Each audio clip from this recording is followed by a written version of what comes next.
नमस्कार दोस्तों, student motivation channel पर आप सभी का स्वागत है।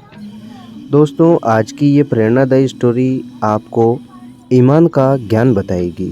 तो चलिए दोस्तों, शुरू करते हैं आज की कहानी। दोस्तों, काफ़ी समय पहले की बात है।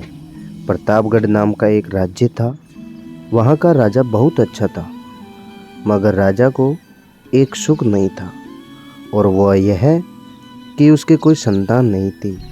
और वह चाहता था कि वह राज्य के अंदर किसी योग्य बच्चे को गोद ले, ताकि वह उसका उत्तराधिकारी बन सके और आगे की बागडोर को सुचारू रूप से चला सके। और इसी को देखते हुए राजा ने राज्य में घोषणा करवा दी कि सभी बच्चे राजमहल में एकत्रित हो जाए।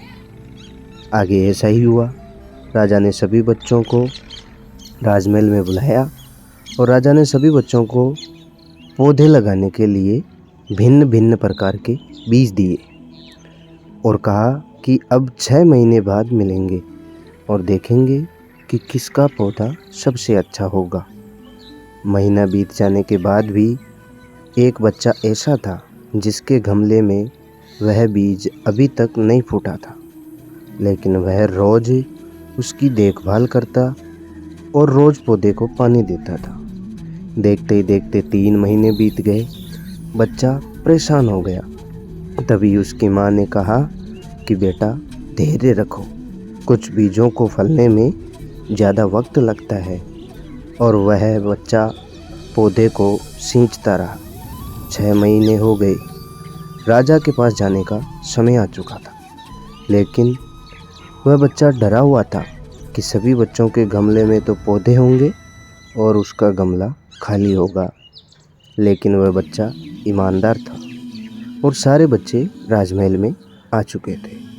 कुछ बच्चे जोश से भरे हुए थे, क्योंकि उनके अंदर राज्य का उत्तराधिकारी बनने की प्रबल लालसा थी। अब राजा ने आदेश दिया। सभी बच्चे अपने अपने गमले दिखाने लगे, मगर एक बच्चा सहमा हुआ था, क्योंकि उसका गमला खाली था। तभी राजा की नज़र उस गमले पर गई। उसने पूछा, तुम्हारा गमला तो खाली है। तो उसने कहा, लेकिन मैंने इस गमले की 6 महीने तक देखभाल की है। राजा उसकी ईमानदारी से खुश था कि उसका गमला खाली है, फिर भी वह हिम्मत करके यहाँ आ तो गया। सभी बच्चों के गमले देखने के बाद राजा ने उस बच्चे को सभी के सामने बुलाया।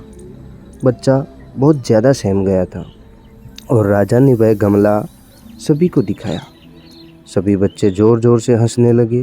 राजा ने कहा, शांत हो जाइए, इतने खुश मत होइए।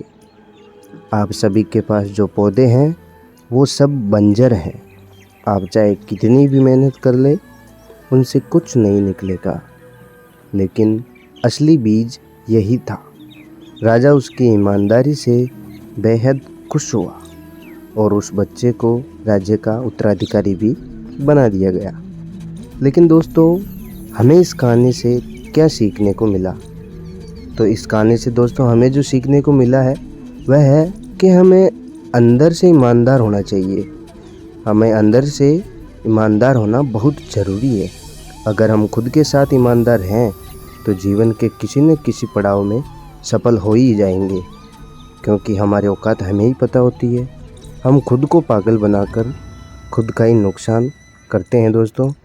तो हमें हमेशा हमारे लिए ही ईमानदार होना चाहिए दोस्तों।